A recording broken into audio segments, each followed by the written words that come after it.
Hello, friends and neighbors. Welcome to the Sunny Side of Life Bible in a Year experience. Join me each day as I read the Bible from start to finish. I'm reading from the Life Application Study Bible, New Living Translation, published by Tyndale House Publishers. I pray this daily reading will bless you as much as it does me. So let's get started. March 2nd, Deuteronomy, chapters 31 through 34. When Moses had finished giving these instructions to all the people of Israel, he said, I am now 120 years old, and I am no longer able to lead you.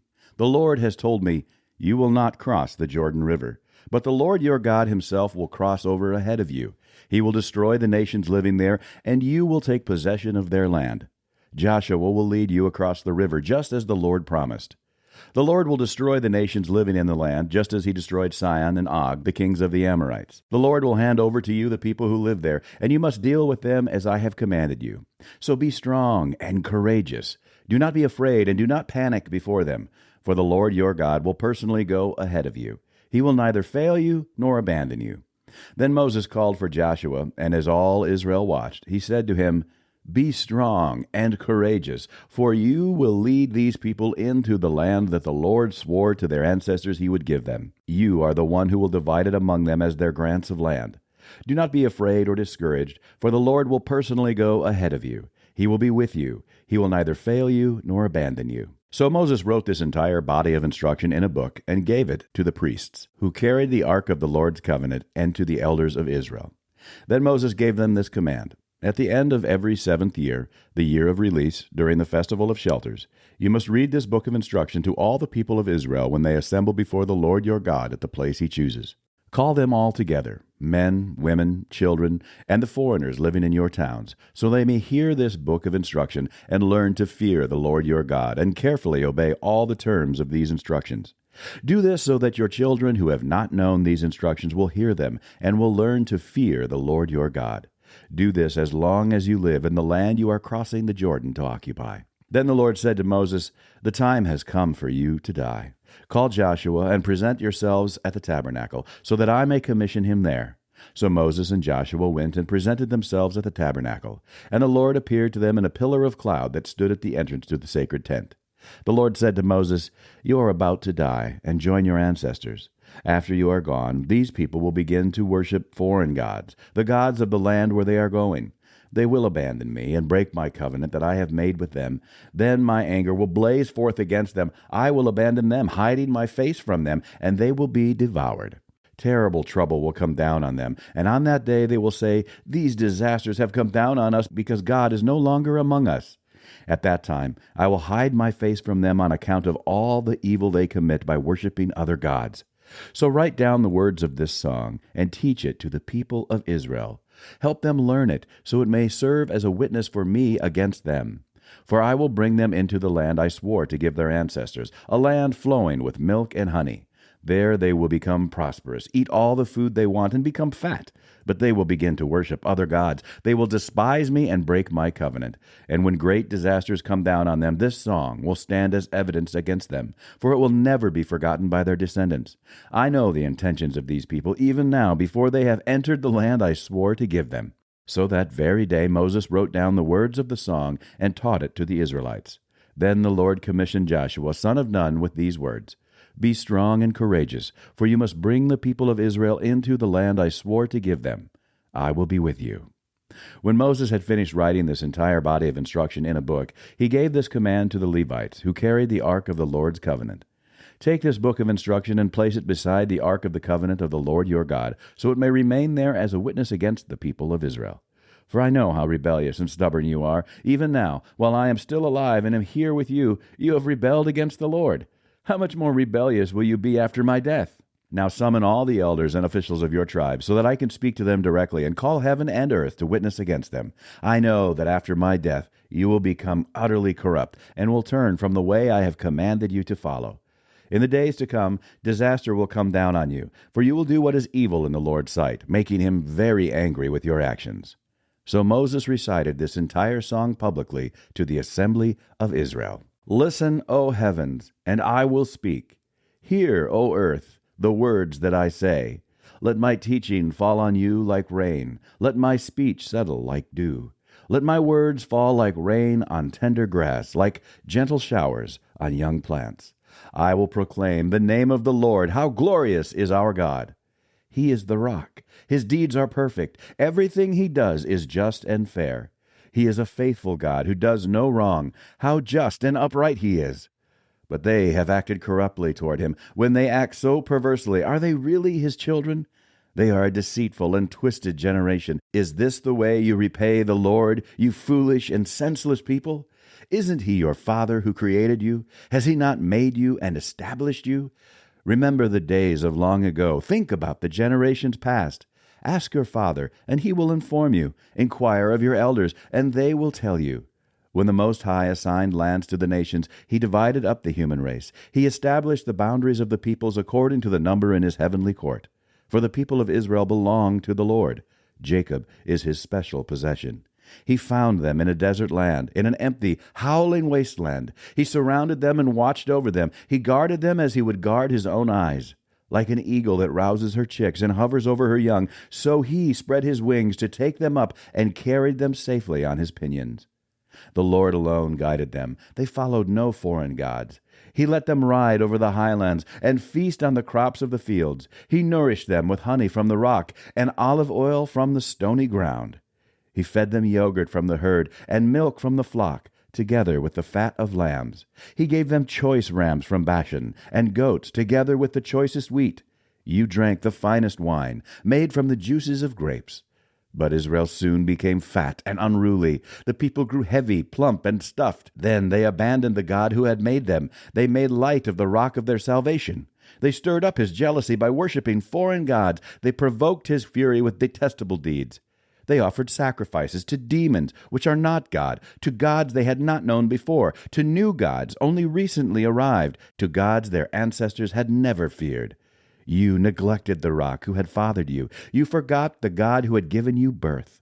The Lord saw this and drew back, provoked to anger by his own sons and daughters. He said, I will abandon them, then see what becomes of them. For they are a twisted generation, children without integrity. They have roused my jealousy by worshiping things that are not God. They have provoked my anger with their useless idols. Now I will rouse their jealousy through people who are not even a people. I will provoke their anger through the foolish Gentiles. For my anger blazes forth like fire and burns to the depths of the grave. It devours the earth and all its crops and ignites the foundations of the mountains. I will heap disasters upon them and shoot them down with my arrows. I will weaken them with famine, burning fever, and deadly disease. I will send the fangs of wild beasts and poisonous snakes that glide in the dust. Outside, the sword will bring death, and inside, terror will strike both men and young women, both infants and the aged. I would have annihilated them, wiping out even the memory of them.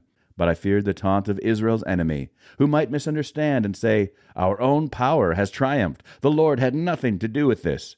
But Israel is a senseless nation. The people are foolish without understanding. Oh, that they were wise and could understand this. Oh, that they might know their fate. How could one person chase 1,000 of them, and 2 people put 10,000 to flight, unless their rock had sold them, unless the Lord had given them up? But the rock of our enemies is not like our rock, as even they recognize.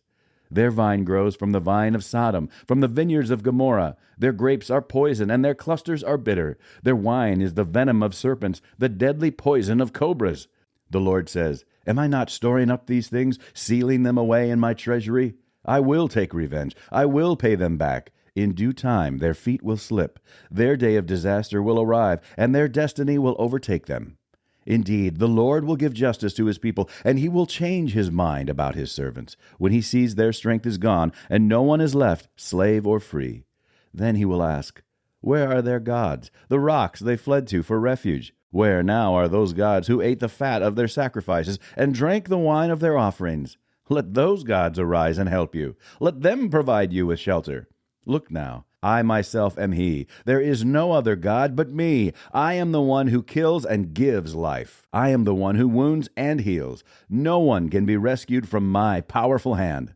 Now I raise my hand to heaven and declare, as surely as I live, when I sharpen my flashing sword and begin to carry out justice, I will take revenge on my enemies and repay those who reject me. I will make my arrows drunk with blood, and my sword will devour flesh, the blood of the slaughtered and the captives, and the heads of the enemy leaders. Rejoice with him, you heavens, and let all of God's angels worship him. Rejoice with his people, you Gentiles, and let all the angels be strengthened in him. For he will avenge the blood of his children. He will take revenge against his enemies. He will repay those who hate him, and cleanse his people's land. So Moses came with Joshua, son of Nun, and recited all the words of the song to the people. When Moses had finished reciting all these words to the people of Israel, he added, "Take to heart all the words of warning I have given you today. Pass them on as a command to your children, so they will obey every word of these instructions. These instructions are not empty words, they are your life. By obeying them, you will enjoy a long life in the land you will occupy when you cross the Jordan River." That same day the Lord said to Moses, "Go to Moab, go to the mountains east of the river, and climb Mount Nebo, which is across from Jericho. Look out across the land of Canaan, the land I am giving to the people of Israel as their own special possession. Then you will die there on the mountain.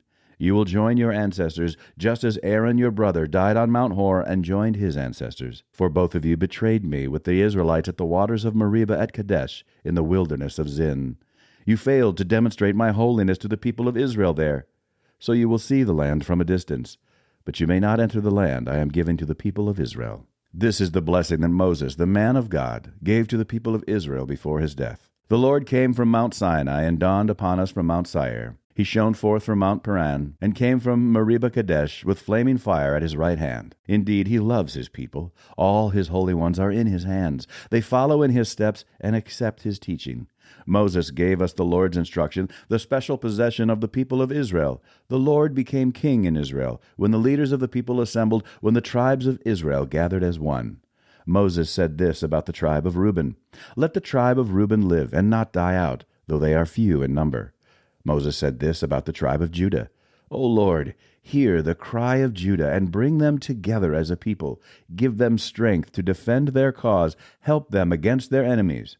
Moses said this about the tribe of Levi, "O Lord, you have given your Thummim and Urim, the sacred lots, to your faithful servants the Levites. You put them to the test at Massah, and struggled with them at the waters of Meribah. The Levites obeyed your word and guarded your covenant. They were more loyal to you than to their own parents.